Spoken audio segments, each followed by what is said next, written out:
مسقوطا فقال لولا ان تكون صدقة لأكلتها۔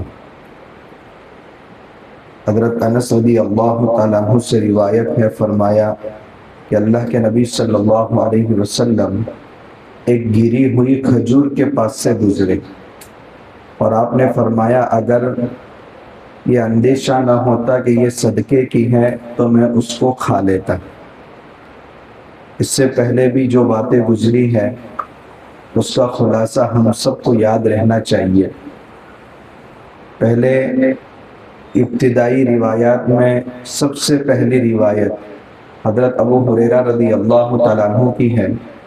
فرماتے ہیں کہ لوگ اعتراض کرتے ہیں کہ ابو ہریرہ اتنی حدیثیں بیان کرتا ہے جبکہ انصار اور مہاجرین اتنی حدیثیں بیان نہیں کرتے، تو اس کا جواب دیا کہ ابو ہریرہ ہمیشہ حضور سے چمٹا رہتا تھا اور انصار اور مہاجرین مارکیٹ میں تجارت اور کھیت میں کاشتکاری کیا کرتے تھے، تو ان کی وہ مصروفیت تھی، اور ابو ہریرہ بس پیٹ بھر کھانا مل جائے اصحاب صفہ کے مساکین میں سے تھا اور پورے دن حضور کے پاس حدیث کے لیے بیٹھا رہتا تھا، اس لیے انہیں حق ہے کہ وہ اتنی کثرت سے حدیثیں بیان کرے۔ دوسری روایت میں ارشاد فرمایا حضرت سعد بن الربیع یہ انصاری صحابی ہے، اور مہاجر میں حضرت عبد الرحمن بن عوف رضی اللہ تعالیٰ عنہ، ان دونوں کا اللہ کے نبی صلی اللہ علیہ وسلم نے مواخات کرایا تھا کہ مدینہ آنے کے بعد ایک انصاری صحابی اور ایک مہاجر دونوں آپس میں بھائی بھائی، ایک دوسرے کا انتقال ہو جائے تو وراثت میں حقدار، بعد میں اگرچہ یہ حکم منسوخ ہو گیا۔ تو سعد بن الربیع نے فرمایا حضرت عبد الرحمن ابن عوف سے کہ اللہ نے مجھے سب سے زیادہ مالدار بنایا ہے، اپنی جائیداد کو 2 حصوں میں تقسیم کرتا ہوں، آدھا تم لے لو آدھا میں لیتا ہوں، اور میری 2 بیویاں ہیں، آپ کو جو پسند ہو میں طلاق دے دیتا ہوں، عدت مکمل ہونے کے بعد ان سے نکاح کر لوں۔ حضرت عبد الرحمن ابن عوف رضی اللہ تعالیٰ عنہ نے فرمایا اللہ آپ کو خوب جزائے خیر دے، آپ کا بہت بہت شکریہ، اللہ آپ کے مال میں اور اہل میں خوب برکت عطا فرمائے، مجھے مارکیٹ کا راستہ دکھا دو۔ مارکیٹ گئے، پنیر کی اور گھی کی تجارت شروع کی، صبح سویرے نکل جاتے تھے، اور پھر ایک مرتبہ حال ایسا ہوا کہ اللہ کے نبی صلی اللہ علیہ وسلم کے پاس آئے تو کپڑے پر زردی لگی ہوئی تھی۔ حضور نے فرمایا یہ تو عورتوں کے کپڑوں پر ہوتی ہے، تو فرمایا رسول اللہ میں نے نکاح کر لیا، یعنی اس قدر اپنی پوزیشن مضبوط کر لی تجارت کے ذریعے کہ خود اپنے پیروں پر کھڑے ہو گئے۔ آگے کی روایت میں حلال بھی واضح حرام بھی واضح، ان دونوں کے درمیان مشتبہ امور۔ حلال واضح ہے اختیار کرو، حلال خوب تجارت کرو، اور حرام بھی واضح ہے اس کے قریب بھی مت جاؤ، لیکن ان دونوں کے درمیان مشتبہ امور ہیں، ان سے بچنے کا اہتمام کرو۔ مشتبہ امور کس کو کہتے ہیں؟ ایک ہے وسوسہ اور ایک ہے مشتبہ چیز، دونوں میں فرق ہے، اور دونوں امام بخاری رحمۃ اللہ علیہ احادیث میں مثالوں کے ذریعے وہ بات سمجھاتے ہیں۔ 3 مثالیں دی ہیں مشتبہ امور کی۔ مشتبہ کسی چیز کا ہونا دلیل کی بنیاد پر ہوتا ہے، ایک روایت ایسی ہے جو اس کے حلال ہونے کو بتلاتی ہے، اور ایک روایت ایسی ہے جو اس کے حرام ہونے کو بتاتی ہے۔ اب یہ چیز مشتبہ ہو گئی، چند حالات سے پتہ چلتا ہے کہ نہیں یہ میرے لیے حلال ہے، اور دیگر حالات سے پتہ چلتا ہے کہ نہیں یہ میرے لیے حرام ہے، تو حلال ہونا بھی واضح نہیں اور حرام ہونا بھی واضح نہیں، ایسے امور کو کہا جاتا ہے مشتبہ امور۔ اور مشتبہ امور میں ان چیزوں سے بچنا یہ تقوی کی بنیاد پر ہے، ایسے مشتبہ امور سے اپنے آپ کو بچاؤ، تب جا کے حرام سے اپنے آپ کو بچا سکو گے۔ جو مشتبہ امور کے بارے میں محتاط ہو جائے وہ آسانی سے حرام سے اپنے آپ کو بچا سکتا ہے۔ 3 مثالیں گزشتہ درس حدیث میں آپ کے سامنے آئی تھی۔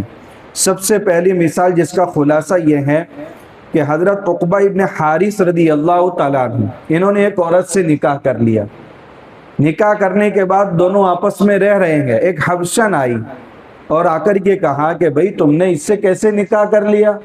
تم کو اور اس عورت کو میں نے دودھ پلایا ہے۔ اب وہ عورت دعویٰ کر رہی ہے کہ تم دونوں میرے دودھ پیتے بچے ہو، یعنی تم آپس میں بھائی بہن ہو، جبکہ انہوں نے ایک عام عورت سے نکاح کیا ہے۔ تو ایک عام عورت سے نکاح کرنے کے بعد ان کو اپنے نکاح میں رکھنا حلال، اور یہ عورت آ کر کے ایک شبہ پیش کر رہی ہے کہ تم دونوں کو بچپن میں نے دودھ پلایا ہے، لہذا تم بھائی بہن ہو گئے، آپس میں نکاح نہیں ہو سکتا۔ یہ اللہ کے نبی صلی اللہ علیہ وسلم کے پاس آئے، یا رسول اللہ کیسا عجیب مسئلہ، وہ آ کر کے جھوٹی بات بیان کر رہی ہے۔ حضور نے چہرہ پھیر لیا، ادھر آئے تو حضور نے پھر چہرہ پھیر لیا، سامنے آئے تو اللہ کے نبی صلی اللہ علیہ وسلم آخر میں مسکرائے اور فرمایا کیفا، کیسے رکھو گے اس عورت کو اپنی نکاح میں؟ وقد قیل، حالانکہ ایک بات کہہ دی گئی ہے۔ ایک بات یاد رکھے، یہاں مسئلہ ہے کہ ایک عام عورت سے نکاح کیا، اس کو اپنے نکاح میں رکھنا جائز ہے۔ دوسری بات، اس کو نکاح سے علیحدہ کرنے کے لیے جو ثبوت چاہیے کہ دو مرد اس معاملے کی گواہی دے، یا ایک مرد اور دو عورتیں گواہی دے، یا گواہی دینے کا نصاب مکمل نہیں ہے، اس لیے یہ عورت ان کے لیے حرام نہیں ہو سکتی۔ مگر چونکہ شبہ تو ہو گیا، جب شبہ ہو گیا تو اللہ کے نبی صلی اللہ علیہ وسلم نے فرمایا اس عورت کو اپنے نکاح سے علیحدہ کر لو۔ تو یہاں ہے شبہ، حلال بھی واضح نہیں، حرام بھی واضح نہیں، دونوں طرح کی دلیلیں موجود ہیں، تو اس شبے کی بنیاد پر انہوں نے عورت کو چھوڑ دیا۔ دوسری مثال بیان فرمائی ہے عتبہ بن ابی وقاص، ان کے بھائی تھے سعد ابن ابی وقاص، یہ مسلمان تھے، مگر عتبہ بن ابی وقاص یہ مسلمان نہیں ہوئے تھے۔ اور زمانے جاہلیت میں لوگ اپنی باندیوں کو کمانے کے لیے زنا پر مجبور کرتے تھے، تو ایک عورت سے تعلق قائم کرنے والے کئی طرح کے مرد ہوتے تھے، اور پھر وہ جن کے مشابہ ہوتا تھا وہ اس کا لڑکا ہوتا تھا، دعویٰ کرتے تھے کہ یہ میرا بیٹا ہے۔ یہ عتبہ بن ابی وقاص نے سعد ابن ابی وقاص کو موت سے پہلے وصیت کی تھی کہ زمعہ کی ایک باندی ہے، اس سے ایک لڑکا پیدا ہوا ہے، وہ میرا ہے، جب موقع ملے وہ تمہارا بھتیجا ہے، تم اس کو اپنے پاس بلا لینا۔ سعد ابن ابی وقاص رضی اللہ تعالیٰ عنہ کو فتح مکہ کے موقع پر وہ لڑکا جوان ہو گیا تھا، انہوں نے اپنے پاس اس کو رکھ لیا۔ تو زمعہ ان کی باندی کے پیٹ سے یہ لڑکا، اور اس باندی سے زمانے جاہلیت میں تعلق قائم کرنے والے سعد ابن ابی وقاص کے بھائی عتبہ جو مسلمان نہیں ہوئے تھے، اور ان کا انتقال ہو گیا تھا۔ اب یاد رکھیے اللہ کے نبی صلی اللہ علیہ وسلم کے نکاح میں ازواج مطہرات میں ایک زوجہ محترمہ تھی سودا بنت زمعہ۔ اب زمعہ کی بیٹی حضور کے نکاح میں، اور زمعہ کی باندی اور ان کے باندی کے پیٹ سے یہ لڑکا، اب یہ لڑکا حضرت سودا کے والد کی باندی کا لڑکا ہوا، تو حضرت سودا کا تو بھائی ہوا، لیکن دعویٰ کون کر رہا ہے؟ حضرت سعد ابن ابی وقاص رضی اللہ تعالیٰ عنہ کے بھائی، کہ بھئی یہ لڑکا میرا ہے۔ اس لیے اب دو طرح کی باتیں اس میں پیدا ہو گئی، باندی زمعہ کی ہے، لہذا وہ بیٹا زمعہ کا ہی ہوا، اور جب بیٹا زمعہ کا ہوا تو حضرت سودا کا بھائی ہوا، لیکن دعویٰ کر رہے ہیں حضرت سعد ابن ابی وقاص یہ کہ میرے بھائی کا بیٹا ہے۔ جب ان کے بھائی کا بیٹا ہوگا تو حضرت سودا کے لیے اجنبی ہو گیا۔ اب دونوں طرح کی باتیں، جب معاملہ اللہ کے نبی صلی اللہ علیہ وسلم کے پاس آیا، حضرت سعد ابن ابی وقاص نے چونکہ فتح مکہ کے موقع پر دعویٰ کیا، تو زمعہ کے دوسرے بیٹے تھے، انہوں نے کہا کہ یہ آپ کے بھائی کا بیٹا نہیں ہے، یہ میرا بھائی ہے، میرے والد کی باندی سے یہ پیدا ہوا۔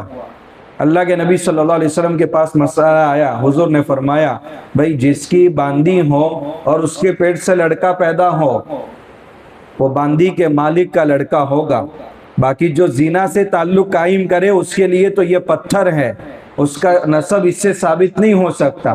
اب فیصلہ اللہ کے نبی صلی اللہ علیہ وسلم نے کس کے حق میں کیا؟ زمعہ کے حق میں کیا۔ اب یہ زمعہ کی باندی کا بیٹا تو حضرت سودا کا بھائی ہوا، یہ فیصلہ حضور نے فرمایا، مگر اللہ کے نبی صلی اللہ علیہ وسلم نے فرمایا سودا زندگی بھر ان سے پردہ کرنا، کیوں فرمایا؟ کیونکہ ان کی جو مشابہت تھی وہ عتبہ کے مشابہ تھے، تو اللہ کے نبی صلی اللہ علیہ وسلم کو یہ بھی شبہ ہوا کہیں یہ ولد الزنا نہ ہو، اس لیے روایت میں ہے کہ موت تک اس لڑکے نے اپنی بہن حضرت سودا کو نہیں دیکھا، اتنا پردے کا اہتمام کیا۔ تو یہ حلال کی بھی دلیل ہے اور حرام کی بھی دلیل ہے، یہ مشتبہ چیز ہو گئی، اور مشتبہ چیز کے بارے میں اپنے آپ کو بچانا حرام سے بچانے کے لیے بہت زیادہ مفید ہے۔ یہ دوسری مثال۔ تیسری مثال بیان فرمائی حضرت عدی، یہ بہت بڑے شکار میں مشہور صحابی ہیں۔ فرماتے یا رسول اللہ کبھی کبھی میرا کتا جس کو بسم اللہ پڑھ کر کے میں شکار پر چھوڑتا ہوں، کتا معلم ہونا چاہیے، یعنی سدھایا ہوا، ٹریننگ دیا ہوا ہونا چاہیے۔ جو ٹریننگ دیے ہوئے کتے ہوتے ہیں وہ شکار کو زخمی کر کے سیدھا مالک کے پاس پکڑ کے لاتے ہیں، اس کو کھاتے نہیں ہیں، اور جو ٹریننگ دیے ہوئے نہیں ہوتے وہ کھانا شروع کر دیتے۔ تو ایک کتا سدھایا ہوا، معلم، ٹریننگ دیا ہوا ہونا چاہیے، اور اس کو چھوڑتے وقت بسم اللہ پڑھے۔ تو ایسا کتا اگر شکار کو شکار کر کے لایا ہے اور وہ مر گیا تو وہ شکاری کے لیے حلال ہوگا۔ فرماتے یا رسول اللہ میں اپنے کتے کو چھوڑتا ہوں، جب وہ شکار کرتا ہے تو میں دوسرے کے کتے کو بھی وہاں دیکھتا ہوں۔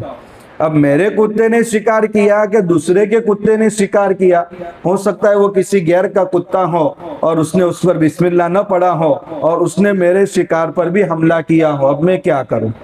تو اللہ کے نبی صلی اللہ علیہ وسلم نے فرمایا کہ ایسے شکار کو مت کھاؤ، اس لیے کہ تم نے اپنے کتے پر بسم اللہ تو پڑھا ہے مگر دوسرے کے کتے پر تو تم بسم اللہ پڑھنے نہیں گئے تھے۔ تو اگر ایک شکار میں دو کتے جمع ہو جائے تو پھر ایسے شکار کو کھانے میں احتیاط کرنا چاہیے، کیونکہ اپنا کتا بسم اللہ پڑھ کر چھوڑا ہے تو اس کے حلال ہونے کا امکان بلکہ یقین، لیکن دوسرے کا کتا شامل ہو گیا تو اس میں حرام ہونے کا شبہ پیدا ہو گیا۔ تو شبہ کی وجہ سے اس چیز کو چھوڑ دو، یہی تقویٰ ہے۔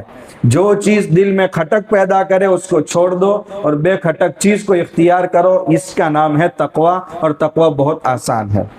یہ دو مجلسوں کا خلاصہ آج کے بیان میں اسی کو اور آگے بڑھایا کہ شبہ سے کیسے پرہیز کرے۔ ایک اور مثال دی، اللہ کے نبی صلی اللہ علیہ وسلم کے پاس عشر کی اور صدقات کی کھجوریں اور چھہارے آیا کرتے تھے، وہ مسجد نبوی کے ایک کونے میں ڈھیر بنا دیے جاتے تھے، اور کبھی کبھی وہ اللہ کے نبی صلی اللہ علیہ وسلم کے حجرے میں بھی رکھی جاتی تھی تاکہ خراب نہ ہو، اور حضور کے گھر کے بھی چھہارے اور کھجوریں ہوتی تھیں، تو بسا اوقات حضور کے بستر پر ایک آدھ کھجور پڑی ہوئی ہوتی تھی، مگر اللہ کے نبی صلی اللہ علیہ وسلم اس کو نہیں کھاتے تھے۔ ہو سکتا ہے کہ یہ میرے گھر کی کھجور ہو تو میرے لیے حلال ہو، اور ہو سکتا ہے کہ صدقات کے ڈھیر میں سے میرے بستر پر گر گئی ہو اور صدقے کا مال میرے لیے حلال نہیں ہے، تو شبہ کی وجہ سے اللہ کے نبی صلی اللہ علیہ وسلم نہیں کھاتے تھے۔ یہ ہے شبہ، اور وہ دلیل کی بنیاد پر پیدا ہوتا ہے، اس لیے اس سے بچنا یہ بہتر ہے، تقوی والا کام ہے۔ اس کے بعد دوسری روایت، اب بیان شروع ہوتا ہے شبہ کا، یہ وسوسے کا۔ دیکھو شبہ اور وسوسہ دونوں کے درمیان فرق ہے۔ وسوسہ دل میں آتا ہے بغیر دلیل کے، اور شبہ جو ہوتا ہے حلال اور حرام ہونے کا وہ دلیل کی بنیاد پر ہوتا ہے۔ وسوسہ شبہ کی 4 مثالیں آپ کے سامنے آئی، وسوسے کی چند مثالیں آپ کے سامنے بیان کرتے ہیں۔ حضرت عباد ابن تمیم فرماتے ہیں کہ ایک شخص کی شکایت اللہ کے نبی صلی اللہ علیہ وسلم کے پاس آئی کہ وہ جب نماز کی نیت باندھتا ہے تو وہ کوئی چیز اپنے پیٹ میں قرا کر پاتا ہے، یعنی میرا وضو ٹوٹ گیا یا نہیں ٹوٹا، ایسا وسوسہ اس کے دل میں آتا ہے، کیا وہ اپنی نماز کو توڑ دے؟ تو اللہ کے نبی صلی اللہ علیہ وسلم نے فرمایا نہیں، یہاں تک کہ وہ اس کی آواز کو سن لے یا بدبو کو محسوس کر لے۔ محض وسوسے کی بنیاد پر نماز کو نہیں توڑنا چاہیے۔ بسا اوقات ایسا ہوتا ہے کہ ریح کے نکلنے کی جگہ تک ہوا آتی ہے اور واپس اندر چلی جاتی ہے، اور انسان کو وسوسہ پیدا ہو جاتا ہے کہ بھئی میرا وضو ٹوٹ گیا۔ تو وسوسے کی وجہ سے وضو ٹوٹنے کا حکم نہ لگائے اور نماز کو نہ توڑے، کیونکہ اس کی کوئی دلیل نہیں ہے کہ آپ کا وضو ٹوٹا ہے۔ وضو کب ٹوٹے گا؟ جب آواز سن لے یا بدبو محسوس کر لے۔ اس لیے حضور نے فرمایا تمہاری جو طہارت ہے وہ یقینی چیز ہے۔ آپ وضو کر کے نماز کی نیت باندھ کر کے آپ شریک ہوئے، اب وسوسے کی بنیاد پر نماز کو مت توڑ دو۔ اسی طریقے سے کبھی وسوسہ ہوتا ہے کہ پیشاب کا ایک قطرہ گر گیا یا نہیں گرا، تو محض وسوسے کی بنیاد پر نماز کو نہیں توڑنا چاہیے۔ یہاں رک کر کے دو باتیں سمجھیے، ایک ہے نماز کی حالت میں وسوسہ پیدا ہونا، اور ایک ہے نماز کے باہر وضو کے بعد وسوسہ پیدا ہونا۔ اگر نماز کے باہر ہے اور ایسا وسوسہ پیدا ہو گیا تو احتیاط کی بات ہے کہ وضو کر لے، کیونکہ یہاں وضو کرنے میں کسی چیز کے خلاف کرنا لازم نہیں آتا، اس کے برخلاف آپ نماز میں شامل ہو گئے تو اب نماز کو بلا وجہ توڑنا جائز نہیں ہے۔ اس لیے اب نماز میں وسوسے کی بنیاد پر اگر نماز توڑتے ہیں تو دو چیزیں جمع ہو گئی، ایک وسوسے کا اعتبار اور دوسرا اس کی وجہ سے ناجائز کام کرنا، یعنی نماز کا توڑنا، یہ جائز نہیں ہوگا۔ لہذا اگر نماز کے باہر ہے تو وضو کر لو، لیکن اگر نماز کے اندر ہے تو جب تک آواز نہ سنے یا بدبو محسوس نہ کرے تب تک وسوسے کی بنیاد پر فیصلہ نہ کرے۔ حضرت گنگوئی رحمت اللہ علیہ فرماتے ہیں کہ جب میں وضو سے فارغ ہوتا تھا اور نماز کے لیے کھڑا ہوتا تھا تو وساوس پریشان کرتے تھے۔ کبھی کبھی ایسا بھی وسوسہ آتا تھا کہ تمہاری کوہنی کے قریب ایک بال کے برابر خشکی رہ گئی ہے، بار بار ایسا ہوتا تھا تو بار بار وضو کر کے پھر نماز پڑھتا تھا۔ تو شیطان مسلسل وسوسے ڈالتا رہتا تھا۔ ایک مرتبہ تو کہہ دیا شیطان کو آج تو بغیر وضو کے نماز پڑھوں گا، تب سے میرے وسوسے ختم ہو گئے۔ جا تیرے نزدیک میرا وضو نہیں مگر میرا وضو ہے، اور اگر تو یہ کہتا ہے میرا وضو نہیں تو میں بغیر وضو کے نماز پڑھوں گا۔ مطلب یہ نہیں ہے کہ بغیر وضو کے نماز پڑھنا، یعنی ان وسوسوں کی طرف توجہ نہیں دینا، ورنہ آپ کی 4 رکعت مکمل ہو جائے گی اور وضو مکمل نہیں ہوگا۔ جو وسوسوں کے شکار ہے وہ وضو ہی کرتے رہتے، آدھا گھنٹہ ان کا کم سے کم وضو میں لگتا ہے۔ بہت سارے لوگ نماز کی نیت باندھتے ہیں تو نیت صحیح ہوئی کہ نہیں 4-5 مرتبہ نیت باندھتے ہیں۔ بھئی جب آپ گھر سے نکلے ہیں اسی نماز کے لیے آپ نکلے ہیں تو خواہ وسوسے کا شکار ہو کر نماز آپ کیوں توڑ رہے ہیں؟ تو یاد رکھیں شبہے کی بنیاد پر، چونکہ شبہ دلیل کے ساتھ ہوتا ہے تو اس کی بنیاد پر کسی چیز کو چھوڑ دینا یہ تقوی کے زیادہ قریب ہے، اور وسوسے کی بنیاد پر کسی حلال چیز کو حرام کر دینا یا نماز جیسی محتم بھی چیز کو چھوڑ دینا یہ غلو ہے۔ تو غلو سے بھی بچنا چاہیے، تقوی بھی ہو اور غلو سے پرہیز بھی ہو، ورنہ انسان بھوکا رہ جائے گا۔ انسان کے دسترخوان پر روٹی آئی اور اگر وہ اس کی تحقیقات میں چلنے لگے کہ بھئی یہ کس کے مشین میں اس کا آٹا پیسا گیا، وہ گیہوں کس کے کھیت میں پکے ہیں، اس کی آمدنی کیسی ہے، وہ گیہوں کو جب بالیوں سے نکالا گیا تو پہلے چونکہ بالیوں سے نکالنے کے لیے بیلوں کو اس کے اوپر چلایا جاتا تھا، اب جب بیل ان بالیوں پر چلتے تھے تو پاخانہ پیشاب سب اسی کے اوپر ہوتا تھا۔ اس لیے مفتیان کرام نے جواز کا فتویٰ دیا کہ جو بھی پیشاب ان گیہوں کو لگتا ہے چونکہ اس سے اناج کو بچانا مشکل ہے، آج تو آسان ہو گیا چونکہ جدید ٹیکنالوجی ہے، بالیوں سے الگ کرنا مشینوں کے ذریعے آسان، لیکن اس زمانے میں ایسا ہی ہوتا تھا۔ اب وہ بیلوں کا پیشاب اس میں ملا ہوا ہے، اس گیہوں کی روٹی بنی ہے، میں کیسے کھا سکتا ہوں؟ تو پھر انسان ایسے وساوس کا اگر اعتبار کرنے لگے تو بھوکا رہ جائے گا، روٹی اور کوئی بسکٹ بھی نہیں کھا سکے گا۔ تو خواہ وسوسے کی بنیاد پر انسان کو نماز نہیں توڑنی چاہیے، ایک روایت۔ دوسری روایت حضرت عائشہ رضی اللہ تعالیٰ عنہ فرماتی ہے کہ کچھ لوگ اللہ کے نبی صلی اللہ علیہ وسلم کے پاس آئے اور اگر کہنے لگے یا رسول اللہ دیہات کے کچھ مسلمان آتے ہیں گوشت لے کر ہمارے پاس اور ہم ان سے گوشت خریدتے ہیں، لیکن پتہ نہیں انہوں نے جانور ذبح کرتے وقت بسم اللہ اللہ اکبر پڑھا ہے کہ نہیں پڑھا، تو حضور نے فرمایا وہ بات چھوڑو، تم گوشت پر بسم اللہ اللہ اکبر پڑھ کر کھانا شروع کر لو۔ محض وسوسے کی بنیاد پر اس کا اعتبار مت کرو، بھئی وہ گاؤں کے رہنے والے مسلمان ہیں، ظنوا بالمسلمین خیر، مسلمان کے ساتھ اچھا گمان رکھو، مسلمان حرام جانور ذبح نہیں کرے گا اور اللہ کے نام پر ہی ذبح کرے گا، لہذا اچھا گمان رکھو۔ اگر وسوسہ دل میں پیدا ہو جائے بسم اللہ اللہ اکبر پڑھا ہے کہ نہیں پڑھا تو تم پڑھ کے گوشت پر یہ کھا لو۔ جب آپ نے دیکھا نہیں کہ وہ بغیر بسم اللہ یا اللہ اکبر کے ذبح کرتا ہے، پھر آپ کس بنیاد پر کہتے ہیں کہ اس کو کھانا جائز ہے کہ نہیں؟ تو محض وسوسے کی بنیاد پر اگر اس کے پیچھے پڑ گئے تو یہ بہت مشکل ہے۔ ایک روایت یاد آ گئی، بہت سارے لوگ غلو بہت کرتے، لا تغلو فی دینکم، تم اپنے دین میں غلو مت کرو۔ اب یہ ایک روایت گزری، اللہ کے نبی صلی اللہ علیہ وسلم کھجور کے پاس سے گزرے اور آپ نے وہ کھجور نہیں کھائی۔ ایک بندے کو راستے میں کھجور ملی، حضرت عمر رضی اللہ تعالیٰ عنہ کے دور خلافت میں۔ اب کھجور ایک ایسی چیز ہے، دیکھیں راستے میں گری پڑی چیزیں آپ کو بہت ساری ملتی ہیں، اس کو عربی میں لقطہ کہا جاتا ہے۔ گری پڑی چیز اگر وہ قیمتی ہے تو اس کی تعریف کرانا یعنی اشتہار دینا، چاہے واٹس ایپ میں میسج ڈالے آپ، اگر سونا یا دنانیر درہم وغیرہ یا بڑی رقم ہے تو اخبار میں اس کو ایڈورٹائز کر کے بتانا کہ بھئی یہ رقم ملی ہے، یہاں سے ملی ہے، علامتیں بتا کر وصول کر لیں۔ تو بہت ساری چیزیں ایسی ہیں، اور بہت ساری چیزیں ایسی ہیں کہ اگر گر جائے تو وہ آدمی وہ دوسروں کے لیے حلال کر دیتا ہے۔ ایک آدمی کے جیب سے چھہارا گر گیا، اب کسی نے اٹھا لیا اور وہ کھا جائے گا تو وہ آدمی جس کا چھہارا گرا ہے وہ کچھ بولنے والا ہے کیا؟ بھئی وہ ہر ایک کے لیے حلال کر دیتا ہے، گر گیا کسی کے مقدر میں ہوگا کھا لے گا۔ حضرت عمر رضی اللہ تعالیٰ عنہ کے دور میں ایک شخص کو کھجور ملی، وہ بلند آواز سے چلانے لگا مجھے کھجور ملی ہے، کس کی ہے؟ پیچھے سے حضرت عمر رضی اللہ تعالیٰ عنہ نے ایک مکہ لگایا، کیا بھئی بہت متقی ہو گئے ہیں، اپنے تقوی کا اعلان کر رہے ہیں کہ میں اتنا بڑا متقی ہوں، کسی کا چھہارا مجھے ملا تو میں تحقیق کرتا ہوں اور بغیر اجازت کے میں نہیں کھاتا ہوں۔ تو بھئی یہ ایک ایسی چیز ہے جس کو ہر کوئی حلال کرتا ہے تو آپ کو کھا لینی چاہیے، اپنے تقوی کا اعلان نہیں کرنا چاہیے۔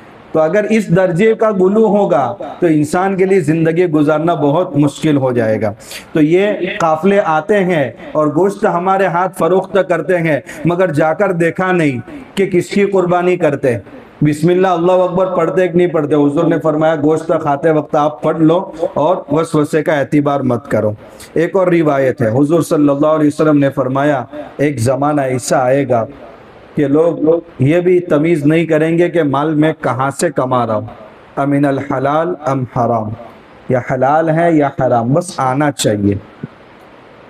یہ تحقیق کرنا بھی چھوڑ دیں گے، یہی وعید ہے، یعنی دل میں کھٹک کا پیمانہ ہی ختم ہو جائے گا۔ یہ وعید بیان فرمائی، اس لیے اللہ کے نبی صلی اللہ علیہ وسلم نے فرمایا مال کمانے میں راستہ حلال ہے یا حرام، اس کی تحقیق کر لینا چاہیے، ورنہ ایسے لوگوں کے زمرے میں داخل ہو جائیں گے جو قیامت کے قریب حلال اور حرام کی تمیز کرنا چھوڑ دیں گے۔ اللہ ہم سب کی حفاظت فرمائے۔ اس کے بعد فرمایا بہت سارے بندے ایسے ہیں جو تجارت میں مشغول رہتے ہیں، اپنے کاروبار میں مصروف رہتے ہیں، اپنی جاب میں مشغول رہتے ہیں، مگر وہ اس سے مقدم جو فریضہ ہے اس سے غافل نہیں رہتے۔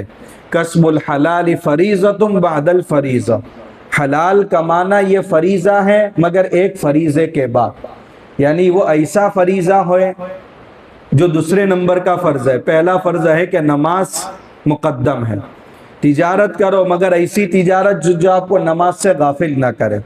تو بہت سارے اللہ کے بندے ایسے ہیں جو مارکیٹوں میں تجارت کرتے رہتے ہیں مگر ان کی تجارت ان کو نماز سے غافل نہیں کرتی، ان کی تجارت اللہ کے حق کی ادائیگی سے ان کو غافل نہیں کرتی۔ اور قرآن کریم میں سورہ نور میں ایسے بندوں کی اللہ نے تعریف فرمائی، رجال لا تلہیہم تجارہ ولا بیع عن ذکر اللہ، اللہ کے کچھ بندے ایسے ہیں کہ جن کو تجارت اور خرید و فروخت اللہ کے ذکر سے روکتی نہیں، یعنی وہ اول فریضہ بھی ادا کرتے ہیں اور دوسرے نمبر کا فریضہ یعنی حلال تجارت اس کو بھی مکمل کرتے ہیں۔ اللہ اس طریقے سے ہم سب کو تجارت کرنے کی توفیق عطا فرمائے۔ دوسری روایت ہے برا ابن عازب اور زید ابن ارقم رضی اللہ تعالیٰ عنہ فرماتے ہیں کہ ہم دونوں تجارت کرتے تھے حضور کے زمانے میں۔ ہم نے اللہ کے رسول صلی اللہ علیہ وسلم کے بارے میں صرف کے بارے میں پوچھا، ہم دونوں صراف تھے۔ صراف عربی میں کہا جاتا ہے سونے اور چاندی کے بیپاری کو، سنار کو، ہم دونوں سنار تھے۔ ہم نے اللہ کے نبی صلی اللہ علیہ وسلم سے پوچھا یا رسول اللہ اس کا کاروبار ہم کر رہے ہیں، کیا ہے اس کے مسائل؟ تو حضور نے فرمایا اگر ایک ہی مجلس میں دونوں چیزوں پر ایک دوسرے نے قبضہ کر لیا یہ کاروبار حلال ہے. اگر ادھار ہے ایک چیز تو یہ چیز جائز نہیں. سونا دے کر سونا خرید رہے ہیں تو دونوں ایک ہی مجلس میں ہونا چاہیے. لینے والا بھی سونے پر اسی مجلس میں قبضہ کرے اور دینے والا بھی اسی مجلس میں قبضہ کرے. یہ نہیں کہ میرا سونا آج میں دے رہا ہوں، میرا بنا کر کل سونا مجھے دینا، یہ بے حلال نہیں ہے. تو اس میں دونوں چیزیں نقد ہونی چاہیے اور اسی مجلس میں قبضہ ہونا چاہیے. یہ سونے چاندی کے کاروبار میں اس کے مسائل بھی بہت وسیع ہیں انشاءاللہ. بیع صرف یعنی اگر سونے کو سونے کے بدلے میں بیچ رہے، چاندی کو چاندی کے بدلے میں بیچ رہے، یا چاندی کو سونے کے بدلے میں بیچ رہے، یا سونے کو چاندی کے بدلے میں بیچ رہے ہیں، تو اسی مجلس میں ایک دوسرے پر دونوں قبضہ کریں. ان میں سے کوئی چیز بھی ادھار نہیں ہونی چاہیے. باقی دیگر معاملات میں بھائی میں اپنی کار فروخت کرتا ہوں 1 لاکھ میں، یہ کار لے جاؤ، کل مجھے پیسے دے دینا، معاملہ مکمل ہو گئے. تو چاہے ایک چیز پر قبضہ کیا اور اس کی قیمت آئندہ کل دے گا، یہ معاملہ درست ہے. مگر بیع صرف یعنی سونے چاندی کا کاروبار ہو تو وہ نقد ہونا چاہیے، وہ معاملہ ادھار نہیں ہونا چاہیے. اور اسی مجلس میں دونوں ایک دوسرے کی چیز پر قبضہ کر لیں تب یہ درست ہوگا. یہ حضور نے سونے اور چاندی کے بیپاری کو مسئلہ بتایا. 8ویں روایت یہ ہے کہ اللہ کے نبی صلی اللہ علیہ وسلم نے ایک حدیث سے پہلے قرآن کی آیت ذکر کی ہے، زمین میں تجارت کے لیے پھیل جاؤ. کیونکہ ایک جملہ کہا جاتا ہے حرکت میں برکت ہے، یعنی انسان تجارت کے لیے جتنا زمین میں پھیلے گا اس کی تجارت بھی اتنی ہی پھیلے گی. اس لیے ایکسپورٹ اور امپورٹ کا بھی کاروبار کرنا چاہیے. صرف ایک کمپنی کا نہیں سوچنا چاہیے، ایک شہر کا نہیں سوچنا چاہیے، بلکہ پوری دنیا سے ہمارا تجارتی ربط ہونا چاہیے. آگے ایک آخری روایت 8ویں نمبر کی، حضرت ابو موسیٰ اشعری رضی اللہ تعالیٰ عنہ حضرت عمر رضی اللہ تعالیٰ عنہ کے گھر آئے. سلام کیا، اندر سے کوئی جواب نہیں آیا. پھر سلام کیا، اندر سے کوئی جواب نہیں آیا. پھر سلام کیا، اندر سے کوئی جواب نہیں آیا. حضرت عمر رضی اللہ تعالیٰ عنہ مشغول تھے. کیا مشغولی تھی روایت میں اس کی وضاحت نہیں، ہو سکتا ہے استنجا وغیرہ کے تقاضے سے گئے ہیں. حضرت ابو موسیٰ اشعری رضی اللہ تعالیٰ عنہ نے 3 مرتبہ سلام کا جواب نہ آنے پر واپس آ گئے. حضرت عمر رضی اللہ تعالیٰ عنہ جیسے ہی باہر آئے، گھر کے لوگوں سے کہا میں نے ابو موسیٰ اشعری کی آواز سنی. کہاں گئے وہ؟ کہا وہ تو لوٹ گئے. کہا ان کو بلاؤ. بلایا. فرمایا اب کیوں لوٹ گئے؟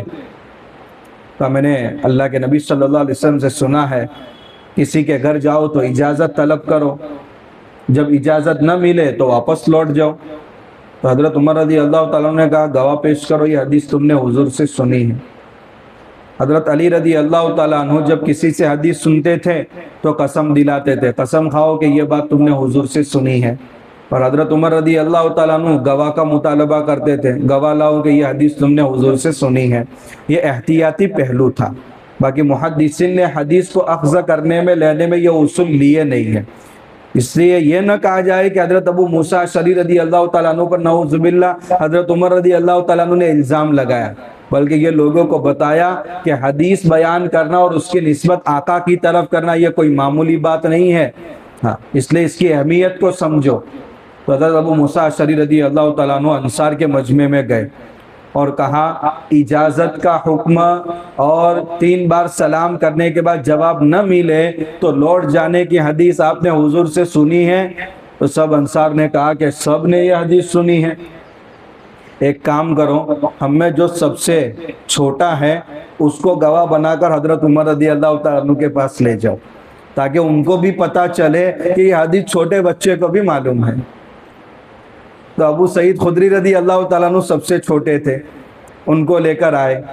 تو حضرت عمر رضی اللہ تعالیٰ عنہ نے جب گواہ مل گیا تو بہت افسوس کا اظہار کیا کہ دین کی یہ موٹی بات بھی عمر کو معلوم نہیں ہے، اور اس کی وجہ یہ ہے کہ عمر کاروبار میں مشغول رہتا تھا اور یہ حدیث اس کے کانوں تک نہیں پہنچی.